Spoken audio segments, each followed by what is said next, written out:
manuskrip perubatan Melayu lama. So kalau manuskrip perubatan Melayu lama yang berkurun-kurun lamanya, dia tulisan Jawi. Tulisan Jawi lama yang tulis. Dan susah sangat nak baca sebab tak ada atas bawah sambung Kita punya perubatan menggunakan tumbuhan dah direkodkan berkurun-kurun lamanya dah, dan memang orang dah ada. Kalau ada pernah dengar tak orang nyanyi lagu, mestilah pernah dengar kan, buai laju-laju sampai cucuk atap. It's actually referring to that pokok tu. Jangan lupa like, komen, share dan subscribe.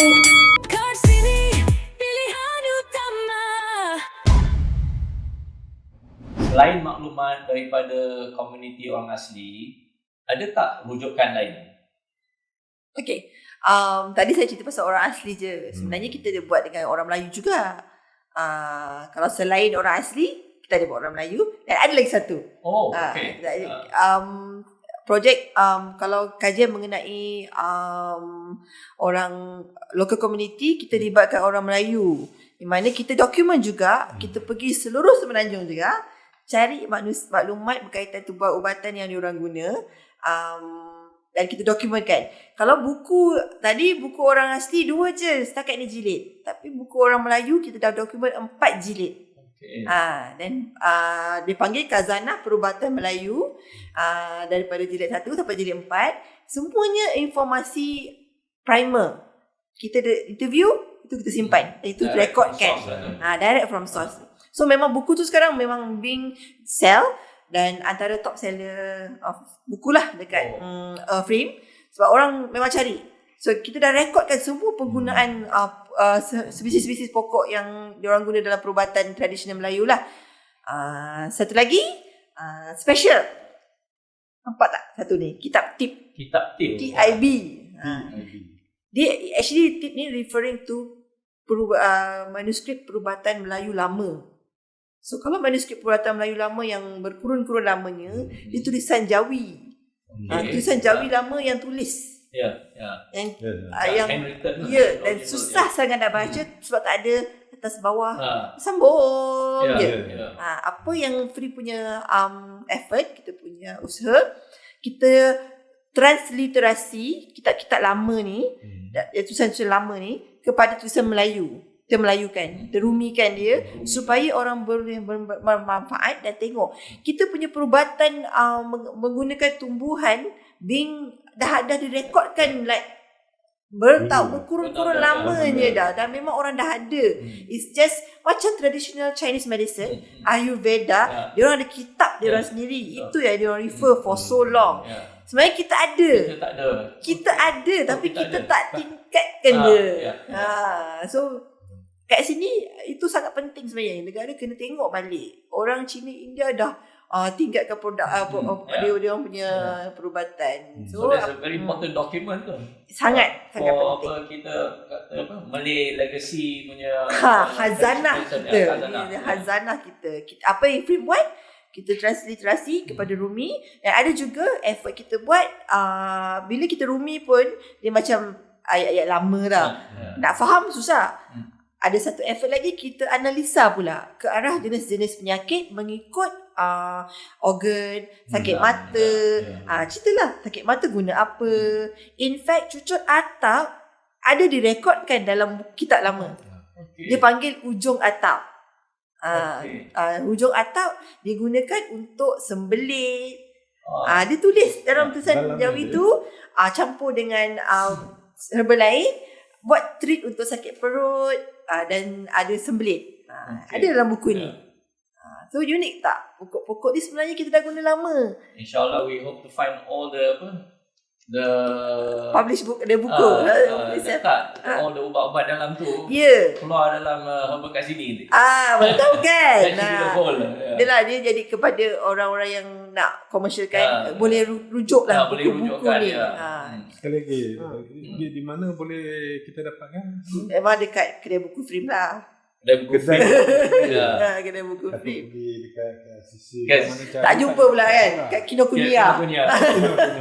Tak ada. Kita tak pergi situ lagi, kecuali kalau ada buku apa yang dekat PWTC tu. Ah, Book Fair. Book Fair. Book Fair tu kita pergi setiap tahun.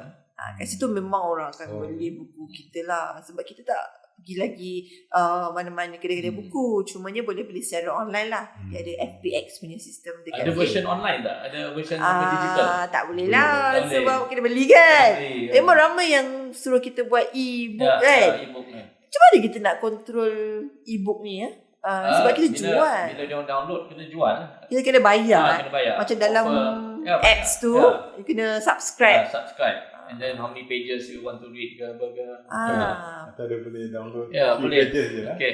Kan? That's our next. Then next kena beli. Kat sini project tu. Ya lah. It's something yang kita boleh fikirkan lah. Kat sini boleh letak. Ya, boleh. Ya. Betul. Kalau ada ruang. Boleh ya. Sebab memang ramai orang kata suruh e-bookkan dia. Tapi kita tak tahu macam mana cara nak control. Because we have been selling this and ada certain income masuk. Macam mana kita nak? Macam information on sejarah especially. It's actually available online. Tapi a lot of people, but you have to pay lah. You download the information, you pay. Yelah macam apps pun ada apps ni kena bayar kan. Boleh. Kat sini pilihan utama.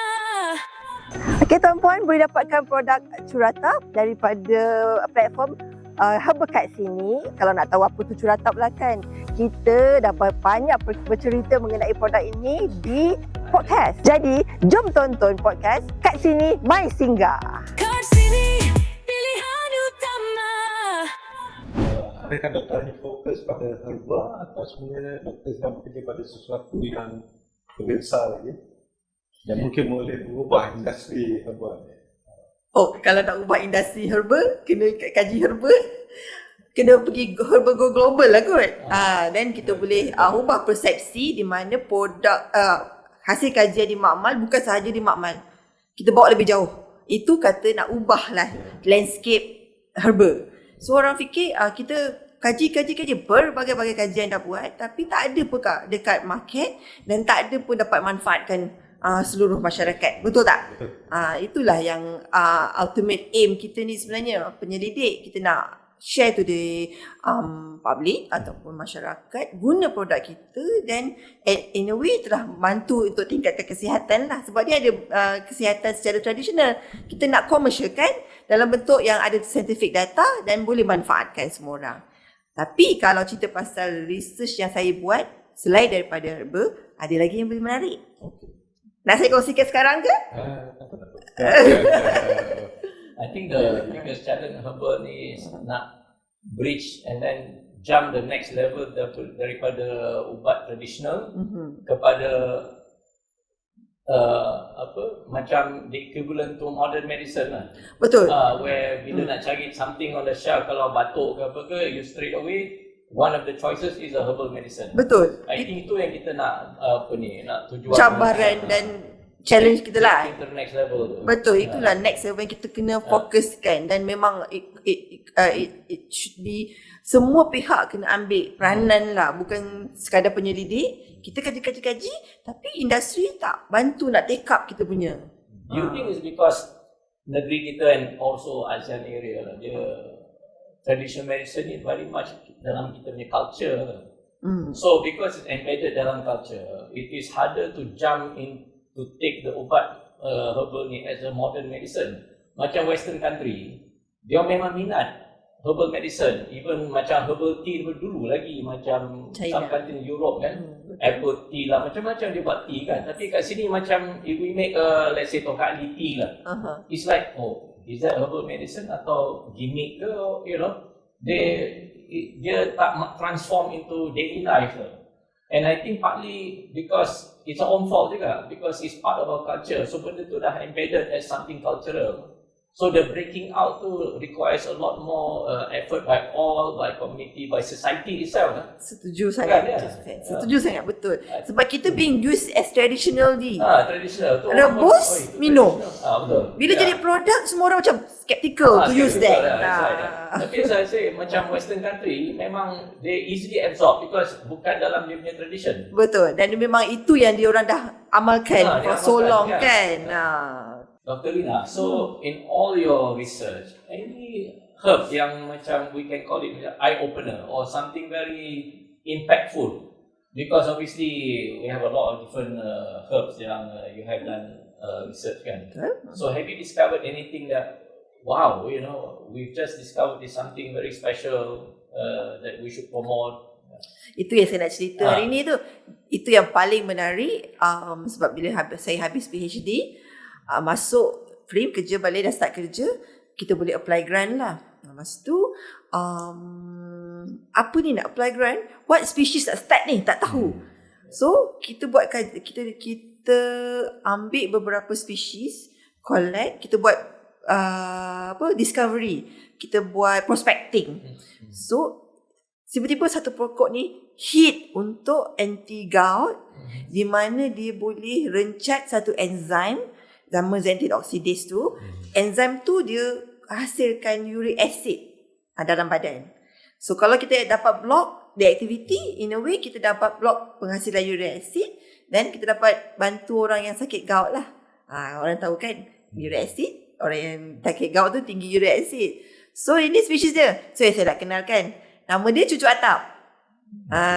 Dan orang tak pernah pun cucuk atap.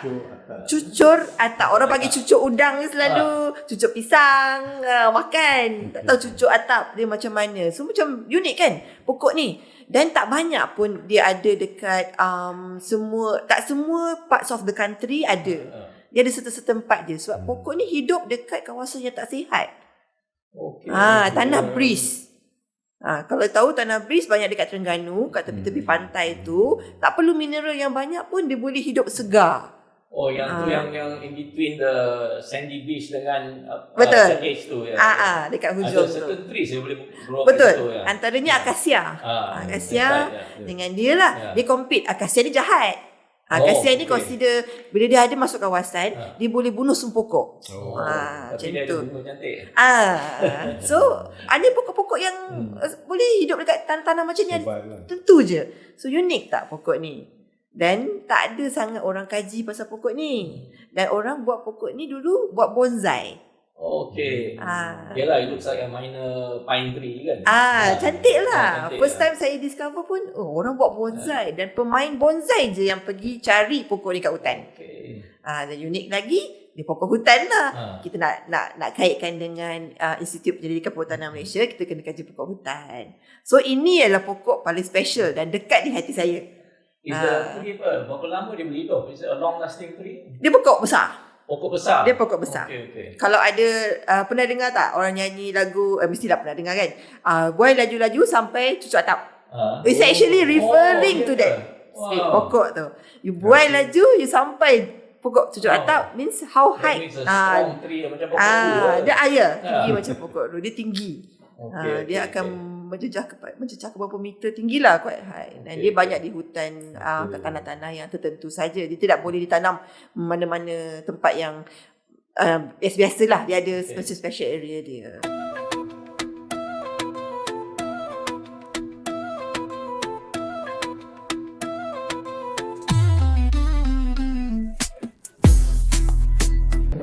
Jangan lupa like, komen, share dan subscribe.